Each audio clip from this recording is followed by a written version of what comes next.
This is Cross Question. Hello and a warm welcome to Cross Question. I'm Iain Dale. You can, of course, watch the whole programme on Global Player if you'd like to watch us as well as listen to us. Tonight, our panel consists of Alison McGovern, Labour's Shadow Employment Minister and MP for Wirral South. Paul Holmes is Vice Chair of the Conservative Party and MP for Eastleigh.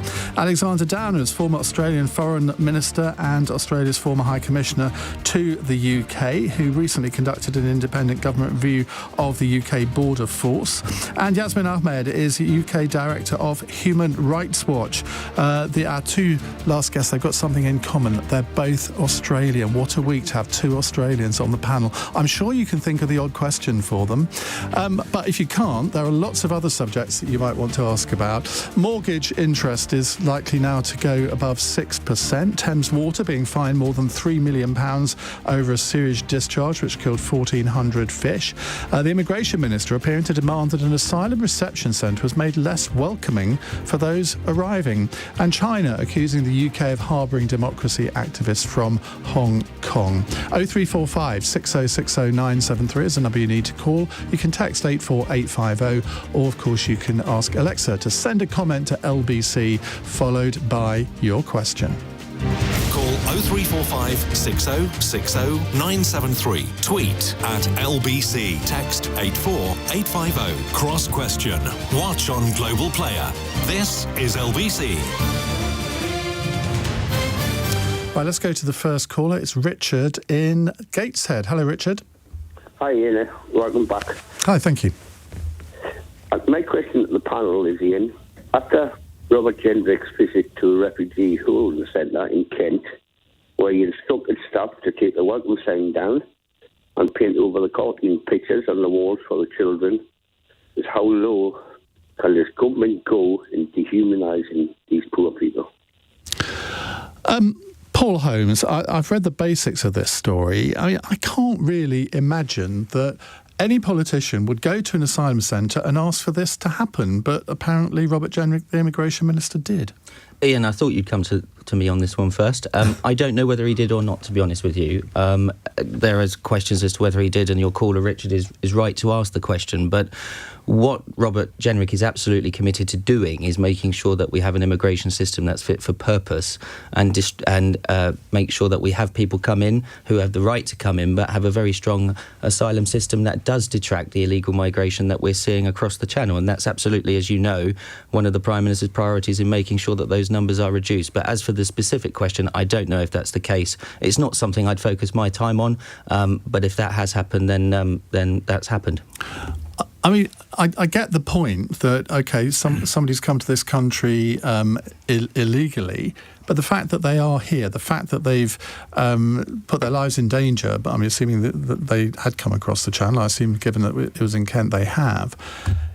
It's just basic humanity to want to provide them with reasonable accommodation and try to make them feel welcome, isn't it? I think that's correct, and that's why we've made the investment into making sure that we have more immigration reception centres and that asylum seekers and refugees who come here are accommodated in the right way. As I say, I can't comment on the specific accusation or the specific story, but the Prime Minister and Robert Jenrick and Suella Braverman have been very clear that when people arrive here, we keep them in good conditions, in clean conditions, and we process them very quickly to make sure that the asylum and immigration system is working for the people of this country. Alison McGovern, the charity The Refugee Council, has claimed that Robert Jenrick asked for cartoons and pictures of animals at this asylum reception centre in Kent to be painted over because it was a, quote, law enforcement environment and not a welcome centre. Yeah, I'm a bit confused about what the Tory policy is, actually, because we've heard from Paul just then that actually the Conservative government think it's right to treat people with humanity and provide a welcoming environment, but we've heard nothing but rhetoric from the Conservatives about how they actually want the opposite for the past 13 years. Actually, the big problem that we've got, I think we all know, is the backlog of clearing cases. We could reduce that. Last Labour government did it. That would help people who have a legitimate claim and who we should welcome, because they're some of, the people who face some of the most challenging situations in the world. That would help people rebuild their lives better, and that would also make us more secure, because we would deal with any people who weren't supposed to be here. And that seems to me to be the obvious thing. I listened to Suella Braverman in the House of Commons last week, and I just felt she was totally detached from the job at hand, which is clearing the backlog, making sure that we're working with local authorities so that where we've got people who are going to be, making their life here, either on a temporary or permanent basis, we can have good, cohesive communities. That's the job in hand. All of this just seems to be a combination of chasing headlines and being totally detached from reality. So I have to say, this whole incident just makes me very confused about what actually the government is trying to achieve, and I don't think they're trying to achieve everything very much. that Alison... Paul, I'll come back to you in a minute. Let's go to Yasmine. Yeah, first. look, I don't think there's anything confusing about the government's current policy with respect to asylum seekers and refugees. We're seeing a policy that's cruel, unlawful, inhumane and impractical. We're seeing it not only in relation to this situation, but a bill that's going through Parliament currently, the illegal migration bill, that will see asylum seekers not be banned from claiming asylum in the United Kingdom. We will see children, women, pregnant women being detained potentially indefinitely. So they won't even be in reception centres such as this. This is in the legislation. They will in fact be detained. And we've also got, obviously, as we know, the Rwanda deal that will see people being expelled to Rwanda.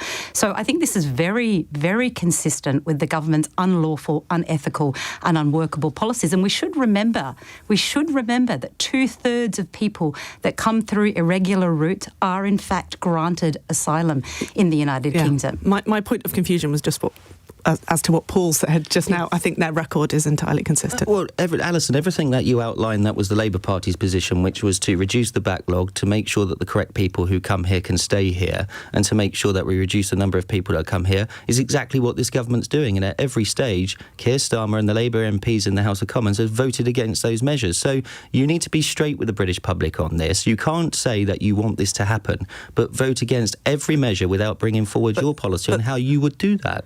But the backlogs got worse. I mean, we put extra resources in. Well, but then, so what is going on? Why isn't it delivering the results that you claim that you want to see? I mean, the facts speak for themselves. It's got worse. The statistics are there for anybody to read. In fact, I think I'm right in saying that the National Statistician corrected the Prime Minister on it to say that actually the backlog has got much worse. We can clear it. We did under the last Labour government. And that's really important because local authorities up and down the country know that they want to have, as I said before, strong communities where, people are able to build themselves up after whatever they've been through. And so it's really important that the government actually works with places up and down the country to make that happen. Okay. That's what will support, the strength of our country as we go forward, and just having this constant thing where it just, whatever the government is doing in the Home Office, it ain't working. And I think it's about time we had a change. Okay. Alexander Downey, you carried out this review for the government last year. You were a member of the government in Australia that had quite a, shall we say, trenchant policy towards illegal immigrants. Let's start with Richard's question about the immigration minister, what he's alleged to have said. I mean, that's inhumane, isn't it? Well, I have no idea about it. I'm the wrong person to ask. I have absolutely no idea. So, given that I haven't heard what he said and I have seen no evidence of what he said, it's not for me to comment on it, really. But in order to deter people coming to this country in this way, you, having been a member of a government that did introduce very harsh measures in this regard, which, to be fair, did work in many ways in Australia, is it right for the UK government to effectively follow that policy here? Yeah, so context is everything. It depends what you're talking about. So Australia has a policy of resettling refugees, which and I think at the moment it resettles around 20,000 refugees a year, and I think having a constructive policy of resettlement makes sense. What we in Australia wanted to stop, and what the British government wants to stop, is people coming, of course, not directly from the countries that they might allegedly be fleeing from, but coming from neighbouring countries and undertaking really dangerous journeys on boats, little boats. So after 500 people were killed making these journeys across, in Australia's case, the Arafura Sea, the government decided, a sort of change of government here, but it doesn't matter about the politics of it. The government decided that enough was enough and they wouldn't allow it anymore. And what the British government is saying is you're talking here about people coming from France, is stopping people undertaking really dangerous journeys. Really dangerous journeys. And over 700 people, by the way, week before last, drowned off the coast of Greece doing this, making these really dangerous journeys on, and I've seen them myself. They're just rafts, really, not much more than rafts. And paying people, smugglers, £3,000, £4,000, £5,000 a pop to get on these rafts. I mean, it seems to me it's one thing to have a constructive refugee policy. That is one thing. And it's another thing to deter people from undertaking incredibly dangerous journeys, and that should be stopped. And their journeys, they're not being persecuted in France. They're journeys from France to the UK. I've been criticised by Peter in Solihull, who says, Yasmine, you've got to be the arbiter on this, who says, Iain, please be accurate in describing boat migrants. They're not illegals. Correct. That arrive irregularly and cannot be deemed illegal until an investigation into their status has been undertaken, innocent until proven guilty. Well, it would be the same as saying that those fled the Holocaust who tried to come to the United Kingdom were in fact illegal because they didn't have a visa, they didn't have a passport. They came here because they were fleeing persecution. People have a right, and in fact, the United Kingdom was one of the main drafters of the Refugee Convention in 1951. No, absolutely. I think the reason that the word illegal can be used in this context is because under maritime law it is illegal to cross the English Channel in these kind of rafts. But it is still not illegal for an individual, no matter how they arrive, to try and seek asylum and try to seek safety from persecution. Well, there's a difference here between whether somebody is an illegal migrant and whether what the activity they're conducting is illegal. And of course it is illegal to get on an incredibly dangerous little raft. It is not illegal. And it is try not to, illegal. It's illegal to cross the English Channel. But it is not illegal. It is illegal to cross the English Channel on a raft. It is not like illegal that. To do. I mean, what to claim asylum is not illegal. And how are you to claim asylum when the UK government it's a huge have argument zero about safe nothing, routes? really. Well, Yasmine, No, they could do that in France. You cannot tell me, or the listeners of this country, that France is an unsafe country for those people to be in. The majority of people who seek asylum in Europe are not in the United Kingdom. The majority of people who go through France stay in France. There may be individuals. We had 45,000 crossings last year on the Channel from France. We are about the 19th country in terms of the numbers of asylum seekers in Europe, the United Kingdom. 45,000. I still do not think that we should be saying this is also about global responsibility sharing, which the UK is shirking its responsibility. And the UK government, let's just ask you a question. I think that's an outrageous thing to say when you look at how many people this country quite rightly has given a safe home to. Afghanistan, Syria. No. So let me ask you a question. Ukraine. I'm a woman. Ukraine. I'm a woman. Yeah. I'm a woman, and I'm an Afghan woman. I'm a human rights defender, and I'm fleeing the Taliban. I have got to Pakistan, and this is a situation I spoke to someone about today. I was then in Pakistan. I was sent back to the Taliban. I found my way and escaped back to Pakistan. I'm now at risk of my life again. How do I get to the United Kingdom if I want to? What are my routes to get here? We had a mass evacuation from Afghanistan when the situation happened. We have had 45 people last year and 11 this year under our Afghan You are still refusing regimes. to acknowledge that this country last year had 45,700 people come across the Channel from a safe country in France. This country has a right to say... The majority of people who come through those ways, 2/3 of the individuals that come are granted asylum. And your government wants to put all of those, including those 2/3 of the people, in detention the moment they arrive in this country, including children and pregnant women. That is atrocious. No, you see, I think, Alexander, with the greatest of respect, I think we're confusing a lot of issues here. The UK obviously does. There are something like 80 million refugees in the world. The UK is obviously not going to take 80 million people, so it has to have a rational approach to taking refugees, Absolutely. and it does take refugees. Whether it takes enough, whether it should take a few more. Let me finish. Well, what's the rational You had a approach? huge go, by the way. Let me finish.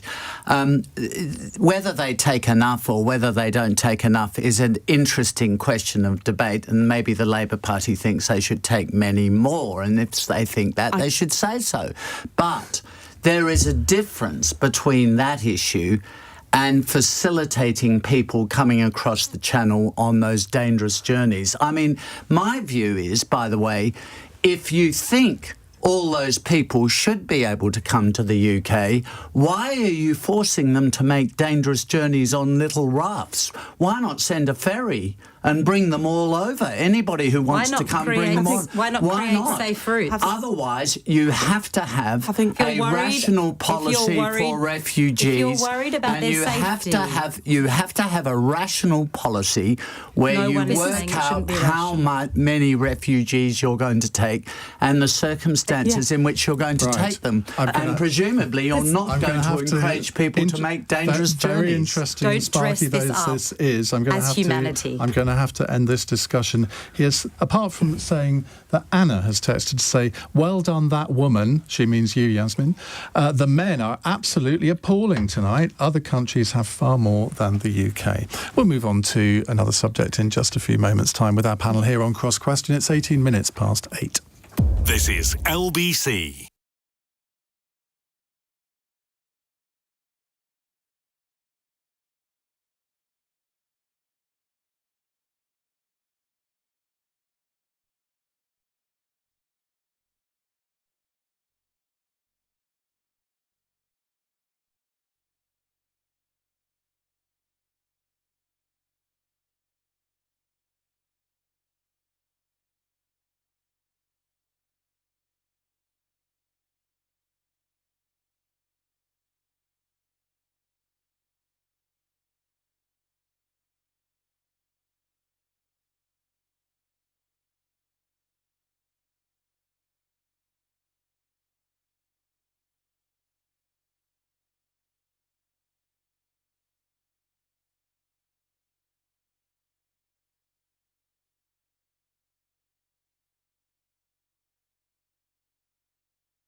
Cross Question with Iain Dale on LBC.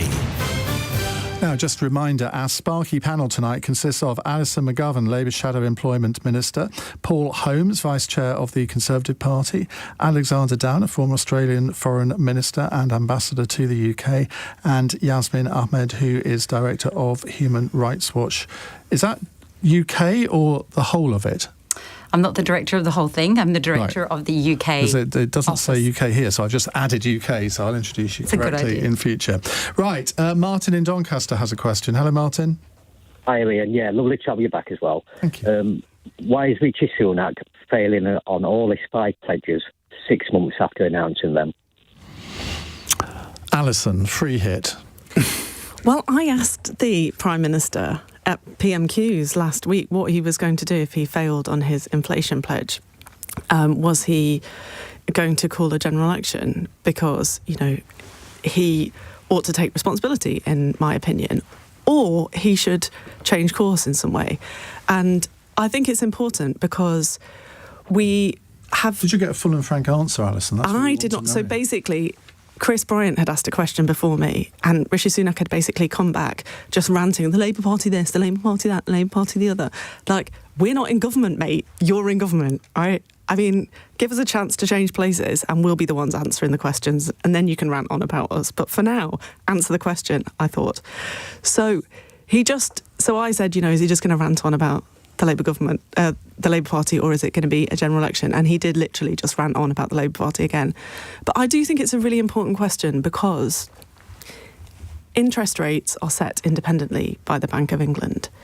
And that's very important. I think, I assume everybody thinks that that's the right way to do it.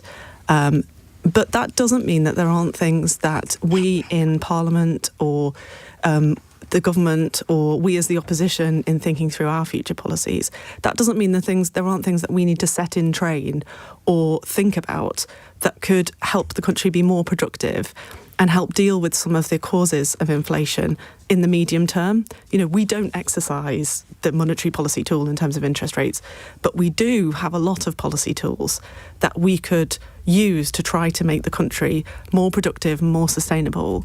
I think about some towns in Britain where unemployment is still really quite high. And actually, we've got businesses crying out for staff, and we've still got significant unemployment problems in our country. So somewhere we've got to have a policy that helps resolve that.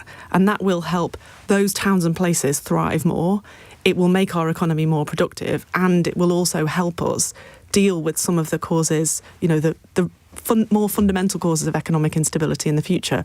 So it's really that sort of thing that when I asked the question of the Prime Minister, maybe, I was a bit Pollyanna in thinking that I was going to get a real answer. But it was really that sort of thing that I was interested in. Like, what are we going to do to not just, worry about the short term, which we all do. We all worry about our constituents and their mortgages. But what are we going to do to get to the heart of the problem in this country? Alexander, whenever a politician makes a series of policy pledges, it's always a hostage to fortune because events can intervene, and clearly on one or two of these pledges, since he made them, events have intervened.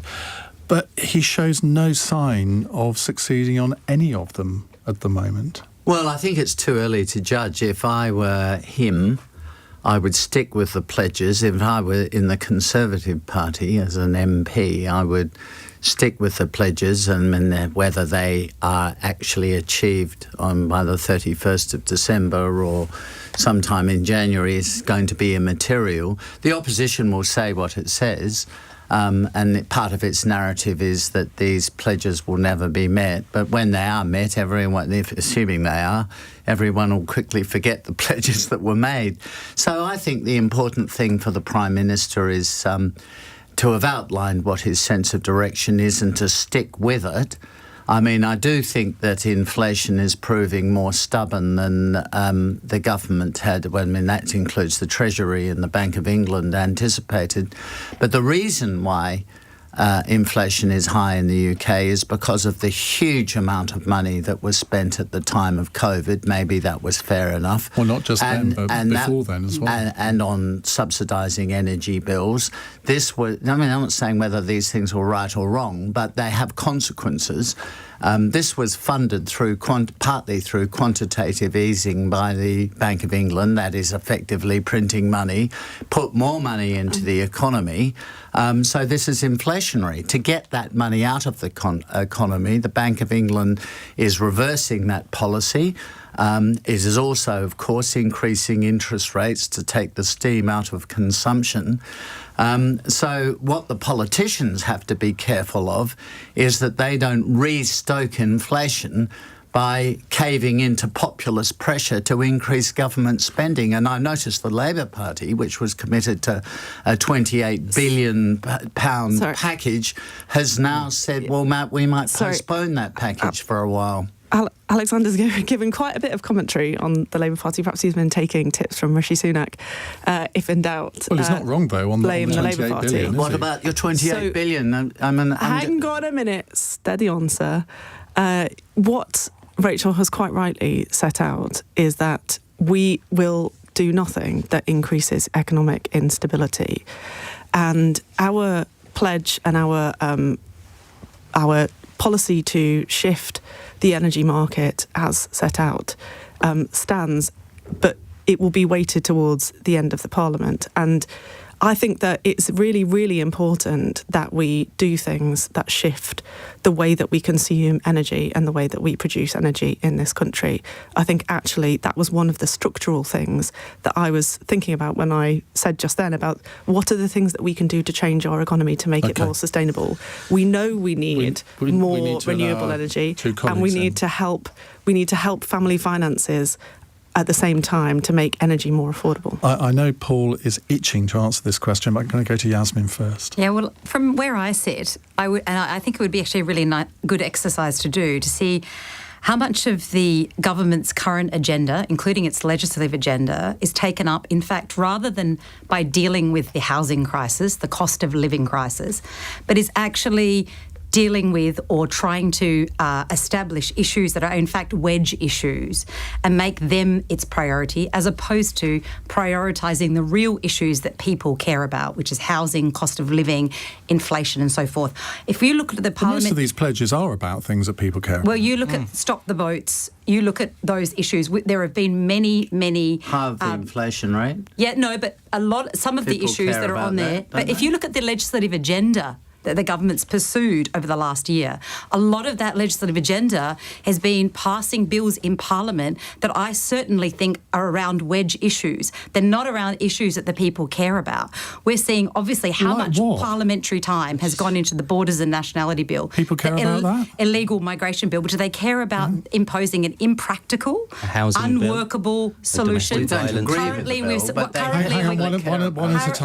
we've got a bill that's going through Parliament by the Minister for Housing, yeah? So what do we think that the Minister for Housing should be doing right now? Dealing with the housing crisis, or putting a bill through Parliament which is an anti-boycott bill? He's spending his time doing that as opposed to... He's not just housing minister. Yeah, but what would you be prioritising? Communities and local government. But what would you be prioritising right now if you were the Minister for Housing? I don't think politicians can only deal with one issue at a time. But I would like to see the amount of parliamentary time and ministerial energy that has gone into some of these issues, as opposed to actually dealing with, to be honest, the cost of living crisis. All right, that is exactly what we're doing, Yasmine. I mean, in the last few months, I voted on a domestic energy bill that is making sure we can increase gas consumption in this gas production in this country to make sure our energy bills come down, so that we are not beholden on Russian energy markets. We've brought in a housing bill. We've brought in an economic bill. We've brought in a domestic violence bill that gives ultimate protections to women and vulnerable people from domestic violence. That is what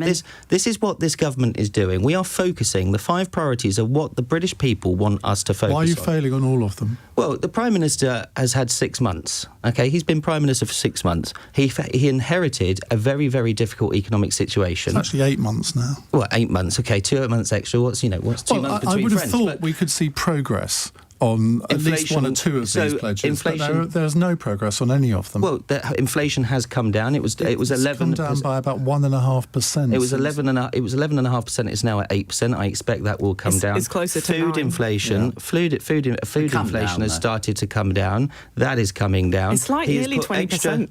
He's put extra money into the National Health Service so that we can see those waiting lists come down. No, we can't. They're going up. But they will come down once that money starts to ferry through. Yeah, but why didn't he do that before?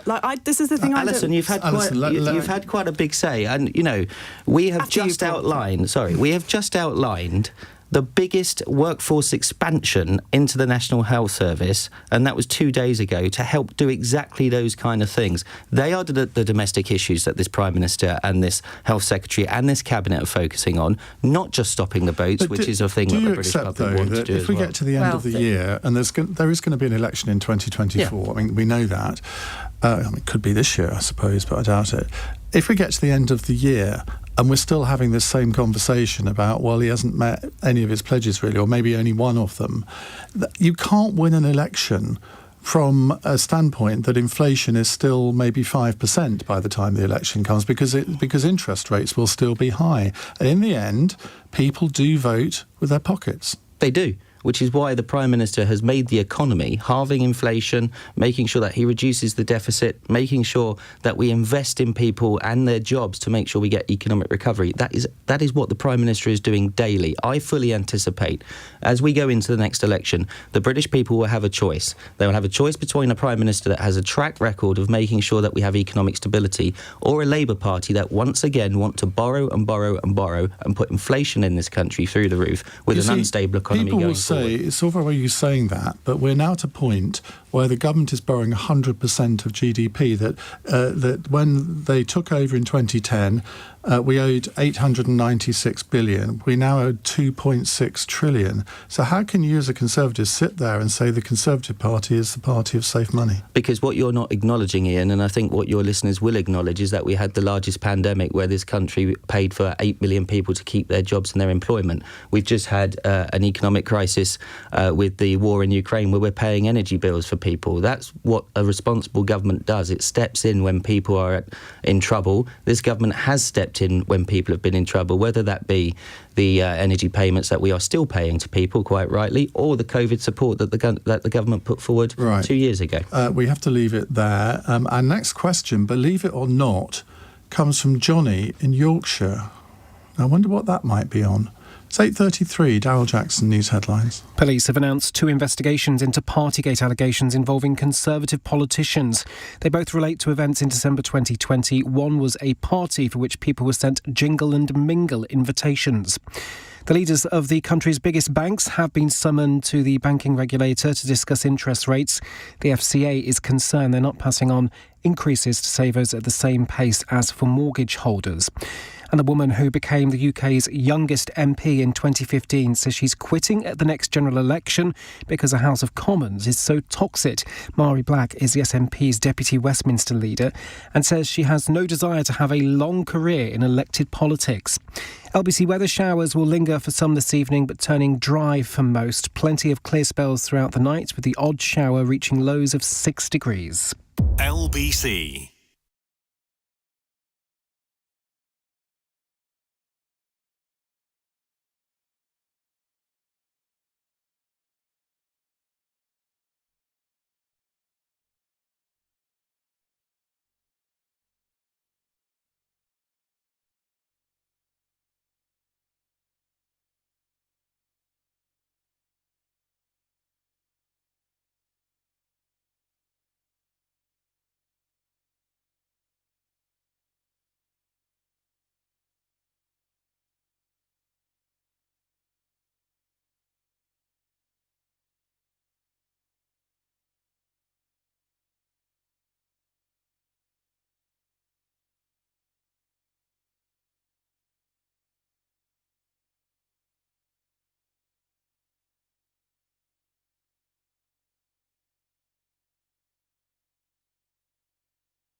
Cross Question with Iain Dale on LBC. Call 0345 6060 973.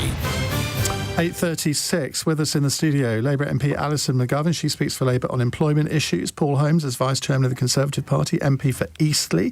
Alexander Downer, former Australian Foreign Minister, and Yasmine Ahmed, who is Director of Human Rights Watch UK.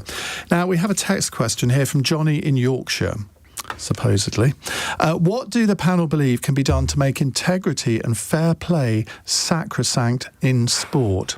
Now, Australian Prime Minister Anthony Albanese has told Rishi Sunak to, quote, stay in his crease, after Sunak's spokesperson said he simply wouldn't want to win a game in the manner Australia did, following the stumping of Yorkshire's Johnny Bairstow during the Ashes Test at Lord's on Sunday.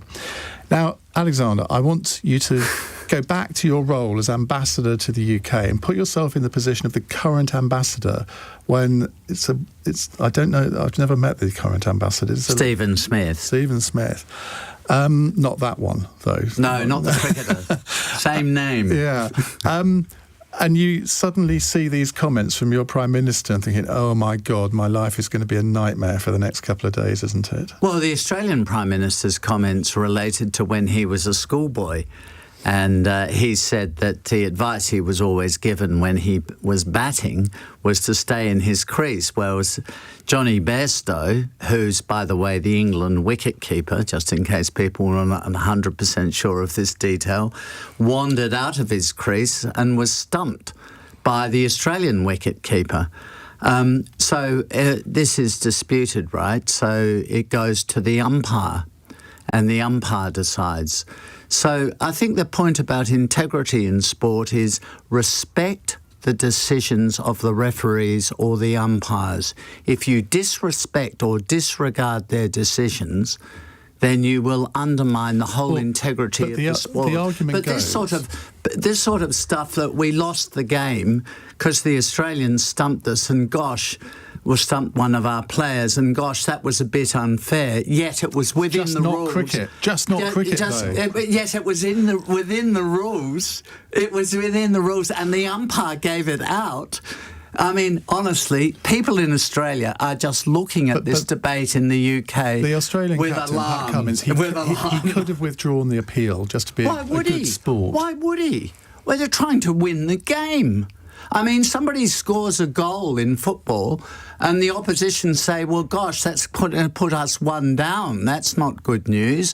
Let's not accept why don't you, the scorer, not accept the goal? I mean, it's ridiculous. Well, there have been examples in football. You have to play games. No, there have been examples in football, and Alison and I were talking about Robbie Fowler earlier on, and I've just read his book, and he went over in the penalty box and the referee gave a penalty, and he immediately got up and said, no, the goalkeeper never touched me.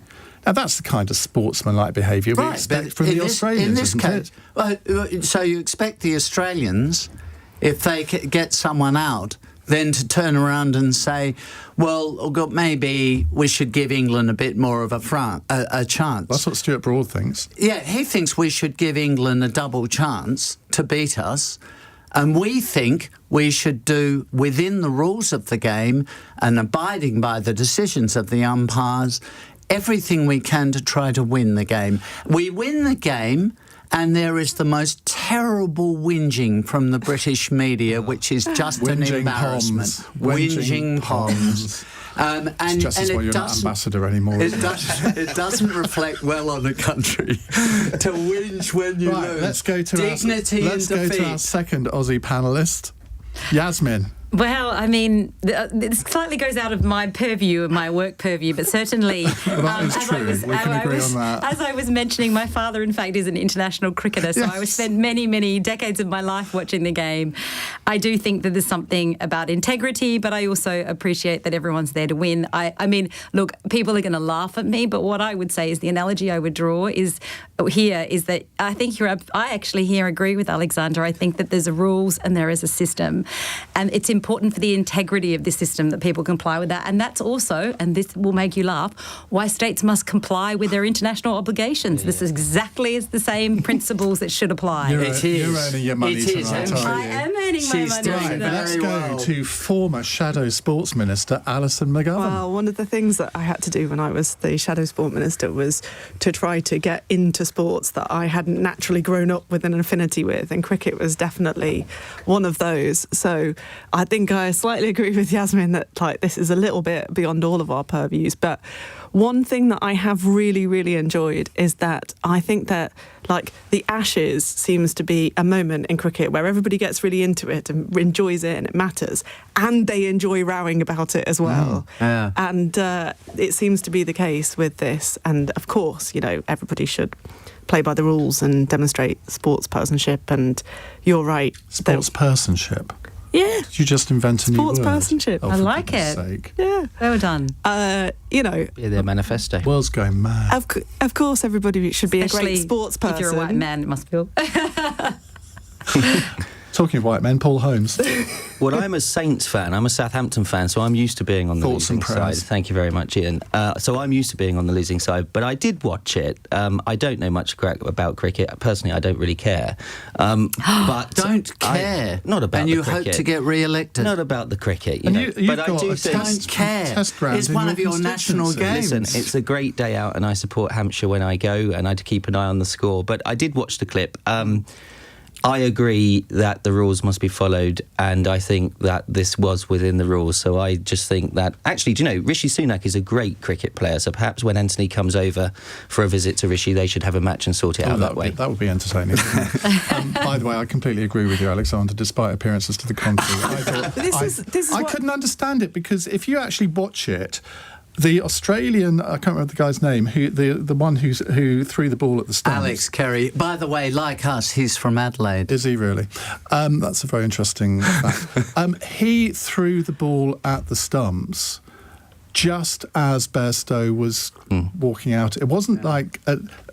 I think Bairstow's argument, or the English argument, was that it was a dead ball. Well, it clearly wasn't. No, it wasn't. When he threw it. Yeah, clearly.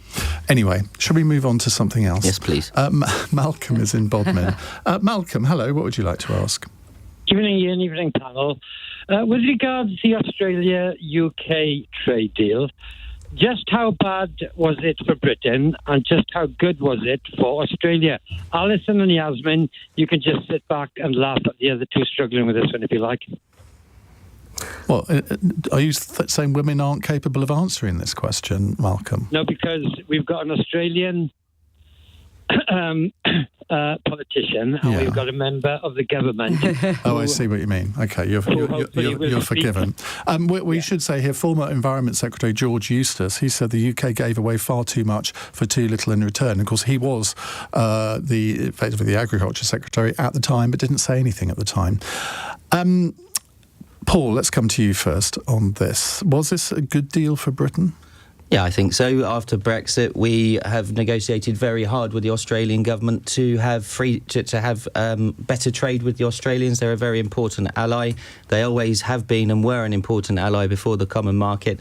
This will mean that... I was going to say before this week. Before this week, yeah. Well, that's partly the point, to see how it goes tonight. It's finished now, finished. But, the Prime Minister and Kemi and the Business Department have made quite clear that we want trade deals with all of our allies to make sure that British people and the Australians benefit from freer trade, better trade. And in this deal, we made a number of deals and agreements on foodstuffs and also Scottish whisky as well going into Australia. So look, I think it is a good deal.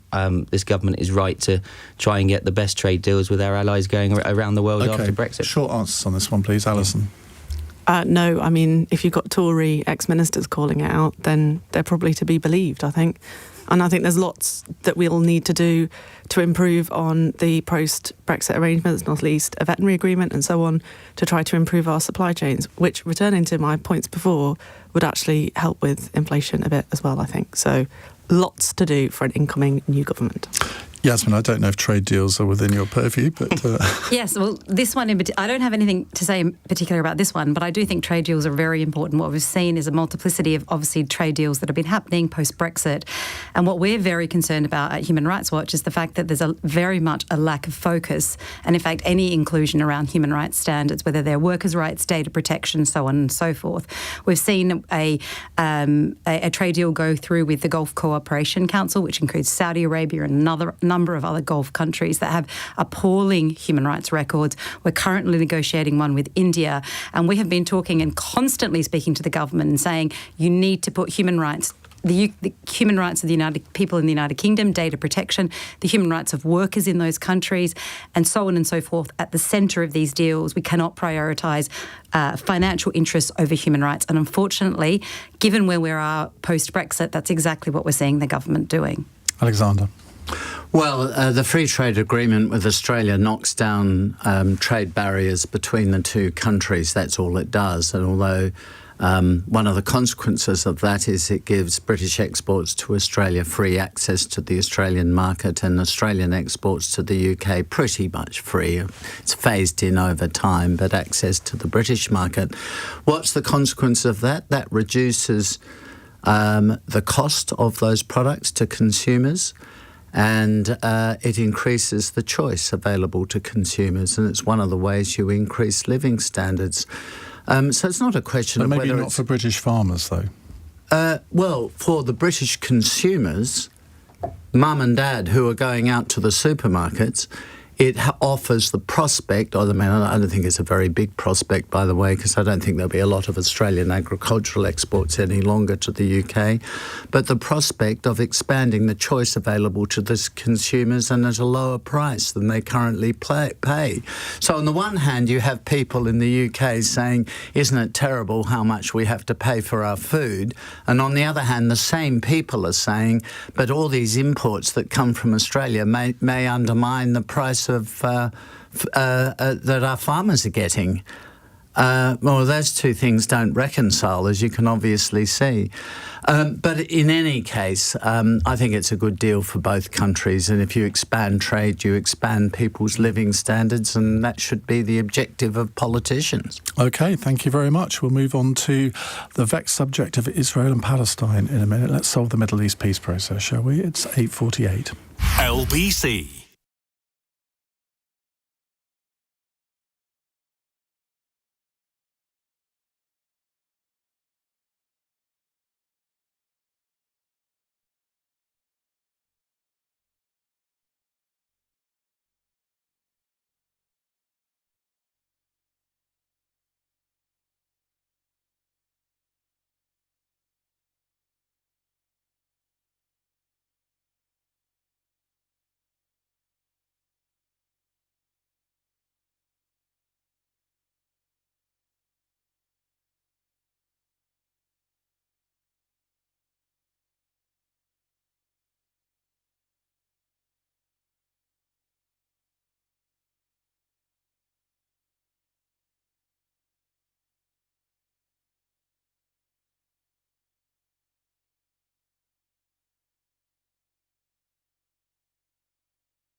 Leading Britain's conversation. Cross Question with Iain Dale. Tweet at LBC. 8:51, Alison McGovern, Paul Holmes, Alexander Downer and Yasmine Ahmed with us answering your calls. Right, let's go to a brief text question, it says here, from Genevieve in Ilford, who says, will fining a water company, which was on the verge of going bust last week, actually stop them from dumping sewage? Now, Thames Water has been fined £3.3 million for dumping sewage in a river all the way back in 2017, which led to 1,400 fish dying. Separately today, the water regulator Ofwat has warned that Thames Water's financial crisis is so severe that even a £1 billion cash injection would not save it from collapse. Well, that's not sure the most helpful thing that Ofwat could have said. Yasmine, let's start with you. I would pass this to... This is probably outside of my... You want to give away your time on this one? I'm going to get on this one, I will. All right, Alison. Well, I think that you allude to the time it's taken to get this fine. 6 years, Yeah. Ridiculous. It seems like an extraordinary amount of time. And I would happily legislate to try to speed up this fining process. I think we need to be much more reactive in terms of clamping down on sewage dumping. I would hope that... Actually, to be honest, I don't think we've been doing enough in Parliament recently. We seem to have been not having as full a legislative programme as we might.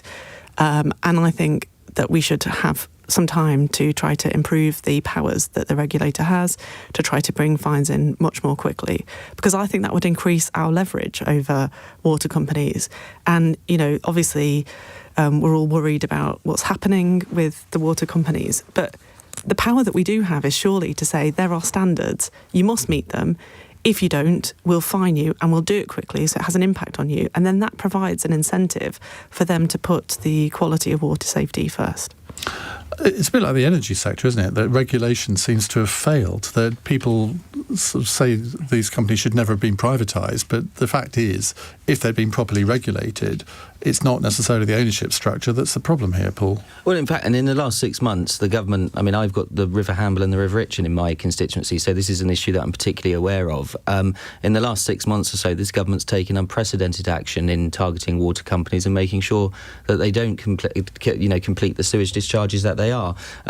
We made sure that the regulator can have unlimited fines against water companies, and when those fines are levied against a company, that money goes directly back into investing in the infrastructure that's needed to stop the sewage discharges happening. But they include these fines in their budgeting processes now. That's the problem. They just factor it all in. But what they won't have included also is that it was £156 billion worth of investment that the government announced 6 months ago on the sewage system in this country, which, let's face it, is Victorian and should have been invested in before, I grant that. But we have made a huge amount of announcements on how that investment will happen. The other really important thing is that we are now monitoring more sewage discharges than we ever used to. At the moment, we are monitoring 91% of sewage discharges in the United Kingdom.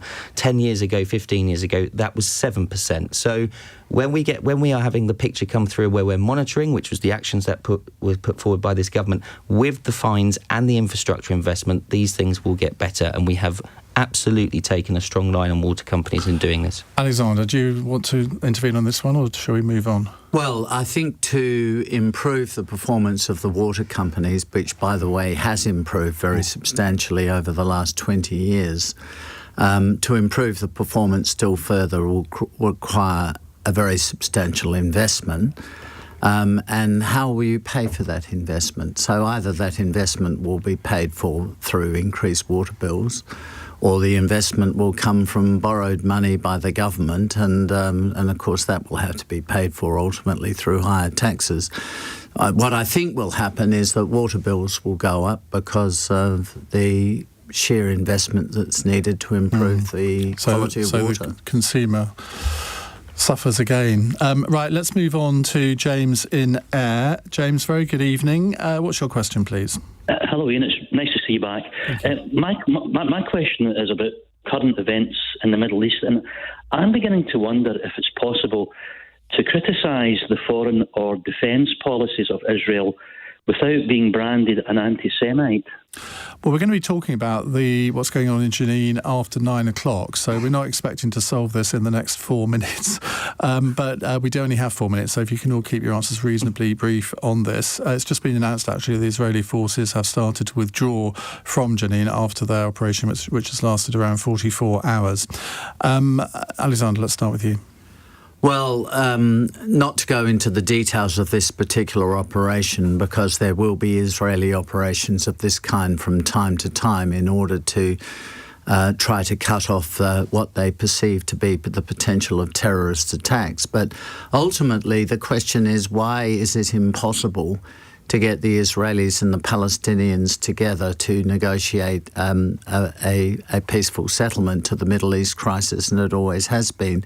Well, this boils down to politics, and politics on both sides. So on the Palestinian side, there's a division between Hamas, the extremists, Palestinians, and then Fatah, the moderates, who are in power in the West Bank but not in power in the south, in the Gaza Strip.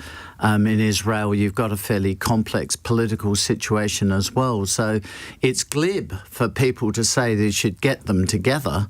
But efforts that have been made over the last few, not years, but decades, have been unsuccessful. And I'd have to say they lay down preconditions for talks, and the preconditions can never be met. So, but Alison McGovern, what about this issue that James asked about? Sort of, is it possible to criticise Israeli policy without being branded an anti-Semite? You just shouldn't hold Israel to a different standard that we'd hold everybody else to. Of course, it's possible to criticise any democratic government. The bit where I would like to see the UK step forward is to use our expertise in the humanitarian field, and I would like to see us look at civilian protection. I think we have historically had a lot of expertise in making sure that civilians are protected, and I think that we can play a role there. And I think that, if we can get agreement cross-party, which at certain points I feel like we've had from the Conservatives and other parts not, that actually the UK has an important role to play in protecting civilians. I think that's a good thing. That we shouldn't give glib answers to this, but I think we also shouldn't, in any situation of conflict, think that we're completely powerless. And I think the UK can play a positive role in trying to protect human life in these very, very difficult situations. Yasmine? Yeah, well, to me, sitting back and putting this in context is very important. We're talking about a decades-long occupation of a Palestinian people by the Israeli government. And that occupation is underlined by systemic discrimination, which has been found by UN bodies, by multiplicity of other people, systemic discrimination against the Palestinian people, of their civil and political rights, of their economic rights. We've seen excessive forced use against Palestinian people. We've seen it against human rights defenders, the media, and other such people.